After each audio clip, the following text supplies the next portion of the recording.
Quelques mois après l'inauguration du tunnel sous la Manche, eh bien, le peloton du Tour de France a utilisé ce tunnel pour aller en Grande-Bretagne pour une 4e étape entre Douvres et Brighton.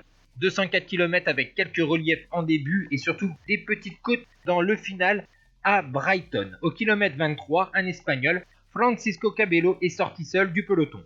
Kilomètre 40, c'est Emmanuel Magnin qui se rencontre avec 1 minute de retard. Double vainqueur d'étape sur le Dauphiné, le Français rejoint l'Espagnol et vont avoir jusqu'à 6 minutes 25 sur un peloton emmené par la formation MG Technogym du maillot jaune, Johan Museeuw.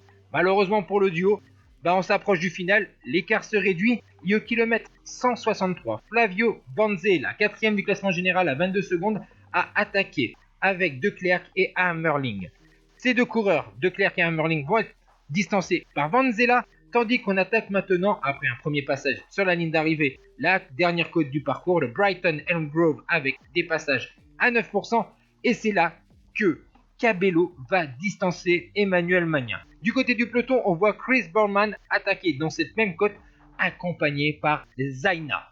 Du côté de l'Espagnol, on creuse l'écart, on profite de ce long faux plat montant pour causer un écart d'une dizaine de secondes sur Magnin, tandis que derrière, Flavio Vanzella, qui a connu un peu plus tôt une crevaison, eh bien lui revient comme un avion sur Magnin.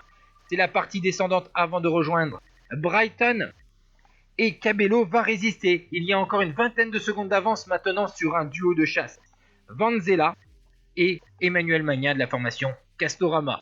Malheureusement pour le duo de contre, ils ne reverront jamais le 3e du Tour d'Andalousie et vainqueur du Challenge de Majorque en début de saison, Francisco Cabello de la formation Kelme. Ainsi, l'Espagnol va pouvoir inscrire à son palmarès son plus beau succès en carrière avec cette 4e étape du Tour de France 1994 en terre britannique. Derrière, pour le sprint pour la 2e place, c'est Emmanuel Magnin qui prend la 2e place devant Vanzella, qui prend donc des bonifications, tandis que Boardman lève les bras devant Zaina, mais non, c'est juste la 5e place pour le Britannique. Le peloton, lui, passe la ligne avec un retard de 38 secondes. Et grâce aux bonifications et au temps pris sur le peloton, eh bien Flavio Vanzella prend donc le maillot jaune de leader. Le top 10, Cabello, Magnin, Vanzella, Boardman, Zaina, Martinello, Abdushaparov, Aldag, Kolage et Andre. Et le classement général, Vanzella 4 secondes sur Museeuw, Indurain à 14, Sorensen à 23 et Lance Armstrong à 26 secondes.